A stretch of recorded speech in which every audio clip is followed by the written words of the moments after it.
রক্ত যখন দিয়েছি, রক্ত আরো দেব। এদেশের মানুষকে মুক্ত করে ছাড়বো ইনশাআল্লাহ। জয় বাংলা, জয় বঙ্গবন্ধু। ওনার শুধু মুজিবুর রহমান শুধু জয় বাংলাই বলছেন, জয় বঙ্গবন্ধু বলেন, কারণ বঙ্গবন্ধু তো তিনি নিজে। আমি প্রধানমন্ত্রিত্ব চাই না, আমি এই দেশের মানুষের অধিকার চাই। এই কথাগুলো তো বঙ্গবন্ধু তিনি বলছেন, শেখ মুজিবুর রহমান সাহেব তিনি বলছেন। শাহবাগে চলে আয়, 7ই মার্চের ভাষণ শোনাবো।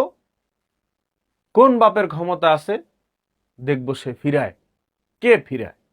হলে হলে, পাড়ায় মহল্লায়, পথে ঘাটে, থানায়, উপজেলায়, ইউনিয়নে, বিভাগে, সিটিতে, রাজধানীতে, পাহাড়ে, সমতলে, সব জায়গায় বঙ্গবন্ধুর 7ই মার্চের ভাষণ শোনাবো। এখন এক বোনকে দেখলাম শাহবাগ থানায় বসে লাইভ করছেন, টিএসসিতে রাজু ভাস্কর্যের পাদদেশে সবাইকে আসার আহ্বান করছেন। এক ভাইকে দেখলাম মাত্র 3জন আসছে বলে সেটা সে মানে হচ্ছে ওটাকে কি বলে নিশ্চয়তা দিলেন যে 3জন আসছে। তো এখন আসেন সোজা সাপটা কিছু কথা বলি আমরা খুব সংক্ষিপ্ত সময়ের ভিতরে। এই দেশে এখনো আওয়ামী লীগ আছে, সবাই সেভ এক্সিট নেওয়া, সবাই পালায়ে যাওয়া, কারো অনেকের কাছে পাসপোর্টও নাই, পাসপোর্ট থাকা সত্ত্বেও অনেকে যাইতে পারে নাই, অনেকের টাকা থাকা সত্ত্বেও দেশের বাইরে যাওয়ার স্কোপটা পায় নাই, যাইতে পারে নাই। হঠাৎ করে হাসিনার পতন হয়েছে। তো এখন এই দেশে বিশাল একটা অংশ আওয়ামী লীগ, ছাত্রলীগ, যুবলীগ আছে। তাদের প্রেম ভালোবাসা শেখ মুজিবুর রহমানের প্রতি আছে, আওয়ামী লীগের প্রতি আছে, হাসিনার প্রতি আছে, বঙ্গবন্ধুর প্রতি আছে, আছে না? আছে। তো এখন আসেন 7ই মার্চের ভাষণ অস্বীকার করার সুযোগ নাই। এই যে কথাগুলো যে আমি প্রধানমন্ত্রিত্ব চাই না, আমি এদেশের মানুষের অধিকার চাই, রক্ত যখন দিয়েছি রক্ত আরো দেব, এদেশের মানুষকে মুক্ত করে ছাড়বো ইনশাআল্লাহ। ইনশাআল্লাহ কথাও কিন্তু তিনি বলেছেন। কারাগারের রোজনামসা কিংবা অসমাপ্ত আত্মজীবনী পড়লে অনেক কিছু জানতে পারবেন আওয়ামী লীগ সম্পর্কে, বঙ্গবন্ধু সম্পর্কে। এখন কথা হচ্ছে যে এই দেশের প্রতি বঙ্গবন্ধুর তো অবদান আছে, এটা তো অস্বীকার করতে পারবেন না। না সে সে পাকিস্তানের প্রধানমন্ত্রী হইতে চাইছে, অথবা সে পাশের দেশের প্রধানমন্ত্রী হইতে চাইছে, অনেক ধরনের কথা মতানৈক্য থাকবে। আমাদের হাতের 5টা আঙ্গুলই সমান না, মতানৈক্য তো থাকবেই। ঘটনা হচ্ছে যে এই দেশের প্রতি শেখ মুজিবুর রহমানের অবদান তো আছে। অন্য একটা দেশের সাথে যুদ্ধ, দেশ টু দেশ ফাইট করছে তো নাকি?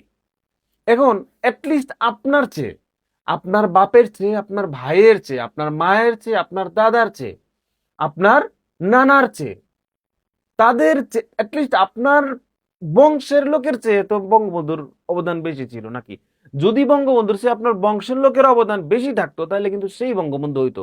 অথবা আপনার দাদার নাম যে, নানার নাম যে, অথবা আপনার নাম যে, অথবা আপনার বাবার নাম যে, সেই কিন্তু ধরেন মনে করেন যে সোলায়মান বন্ধু হইতো, কিন্তু কিন্তু হয় নাই। ওই জায়গায় বঙ্গবন্ধু হয়েছে কারণ সে সামনে থেকে নেতৃত্ব দিছে। তো এখন আসেন, নতুন সরকার বসছে, বিএনপির সরকার। বিএনপির এই সরকারের বাইরে অন্য এমপিরাও অন্য দলের, জামাতের রয়েছে, এনসিপির রয়েছে, স্বতন্ত্র রয়েছে। যখন আওয়ামী লীগ ক্ষমতায় ছিল তখন কি জিয়াউর রহমানকে নিয়ে মিলাদ, মিছিল, দোয়া অনুষ্ঠান করা গেছে? যদি আরেকটু পিছনে যাই, দেলোয়ার হোসেন সাইদি হুজুরের ওয়াজ মাহফিল কোনো দোকানে বাজানো যাইতো না, রিস্কাওয়ালারা বাজায় রিস্কা চালাইতে পারতো না। কোনো মাহফিলে, মিছিলে, মিটিংয়ে দেলোয়ার হোসেন সাইদির ওয়াজ মাহফিল মাইকে প্রচার করা যাইতো না, করলে পুলিশ ধরে নিয়ে যাইতো অথবা ওইটা বন্ধ করে দিত। কমন পড়ছে কিনা? তাহলে এই সেলসেলা, এই কালচার, এই শিষ্টাচার কারা শুরু করেছিল? আওয়ামী লীগ। তা এখন ওটার তো একটা ফিডব্যাক, মাত্র একটা সরকার বসছে, আপনাকে কেন স্পেস দিবে? আপনি সাইদির মাহফিল বাজাইতে দেন নাই, তো তাহলে শাহিদির ছেলে পেলে, তার দলের ছেলে পেলে, তার সেলসেলার ছেলে পেলে আপনাকে কেন ভাষণ তার আওয়ামী লীগের, বঙ্গবন্ধু তো আওয়ামী লীগের না, ৭ই মাসের ভাষণ আপনি বলতে পারেন যে এটা তো শুধু আওয়ামী লীগের ভাষণ না, এটা সর্বজনীন, এটা দলমত নির্বিশেষে সবার, কিন্তু ম্যানটা তো আওয়ামী লীগের। সে তো জয় বাংলা বলছে নাকি, জয় বাংলা তো আওয়ামী লীগের, তো সেইটা স্কোপটা তো আপনাকে এখন দিবে না। আপনি এখন যদি বলেন টিএসসি তে আসো, মানুষ তো আসবে না, কারণ এই দেশের বিপুল পরিমাণ একটা মানুষ আওয়ামী লীগের বিরুদ্ধে যুদ্ধ করছে। ভাই কথায় ভুল হইলে বললেন যে ভাই তুই যেটি বলতেছ সেটি শুকনা খাইয়ে বলতেছ, এটা হইতেছে না, ভুল হইলে বললেন। এই মনে করেন কিছুদিন গেল যে এই দেশের মানুষ আওয়ামী লীগের এগেনিস্টে যুদ্ধ করছে, মানে জয় বাংলার এগেনিস্টে যুদ্ধ করছে, এবং এখানে একটা নির্বাচন হওয়ার পর একটা নির্বাচিত সরকার বসছে।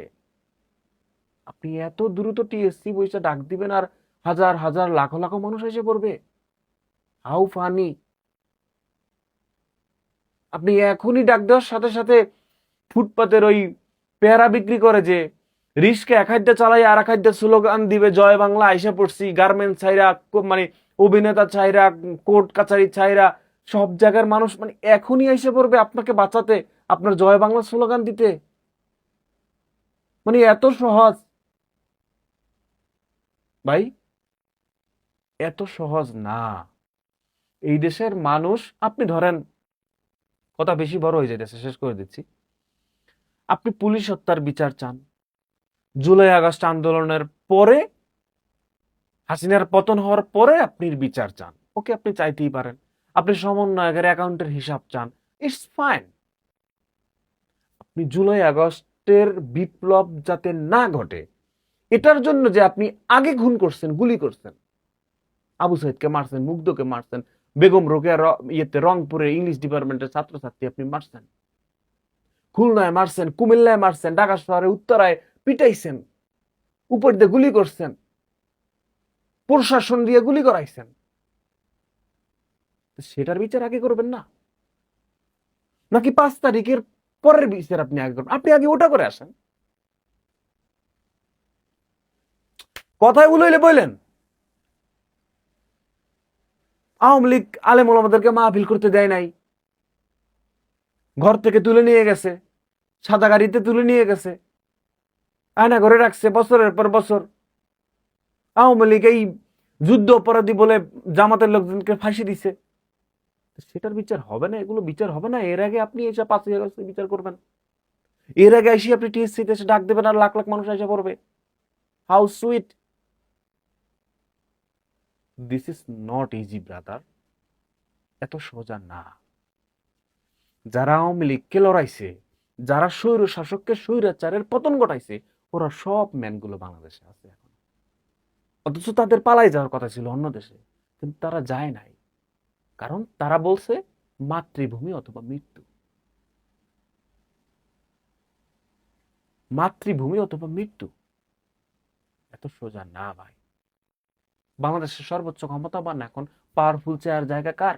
তারেক রহমানের, বর্তমান দেশের প্রধানমন্ত্রী। প্রধানমন্ত্রী আইসেও যদি এখন বলে যে আওয়ামী লীগ সেফ এক্সিট, আওয়ামী লীগ এখন নির্বাচন করতে পারবে, আওয়ামী লীগ এখন মিছিল মিটিং করতে পারবে, আওয়ামী লীগ এখন বৈধ, আওয়ামী লীগ কোনো অন্যায় করে নাই, আওয়ামী লীগকে নিয়ে আমরা সামনে নির্বাচন করব, আওয়ামী লীগকে নিয়ে আমরা এই দেশ চালাবো, প্রধানমন্ত্রী জনাব তারেক রহমান যদি এই কথা বলে, তার চেয়ারের গতি চলে যাবে। কারণ তিনি প্রধানমন্ত্রী হতে পারেন, কিন্তু তার নিজস্ব চিন্তা বলে, তার তার মন খোলা যেটা চাইবে সেটাই চলার অধিকার এখন নাই। তিনি কিভাবে চলবে, কি করবে না করবে, এইটা নির্ধারণ করবে জনগণ। না, ওইটাই বললাম যে এখন তো ক্ষমতাবান সবচেয়ে দেশের প্রধানমন্ত্রী, সেও যদি আওয়ামী লীগকে চায় যে এখন এসে আওয়ামী লীগ বসবে, ওপেনলি তাদের কার্যক্রম করবে, সেটা সম্ভব না। আওয়ামী লীগদের ভাইদের, ছাত্রলীগ, আওয়ামী লীগ, যুবলীগ ভাইদেরকে বলি, ভাই আপনার দলের প্রতি ভালোবাসা আছে, থাকবে। আপনার দল যে অন্যায় করছে, ভুল করছে, গুম করছে, খুন করছে, এটার বিচারটাকে চান, এটার বিচারটা চাই নিজের দলটাকে পুতু পবিত্র করেন, তারপরে আপনি এসে বলেন যে ভাই আমি যে একটা সরি বলছি আপনার দলের কেউ, মাতৃভূমি অথবা মৃত্যু।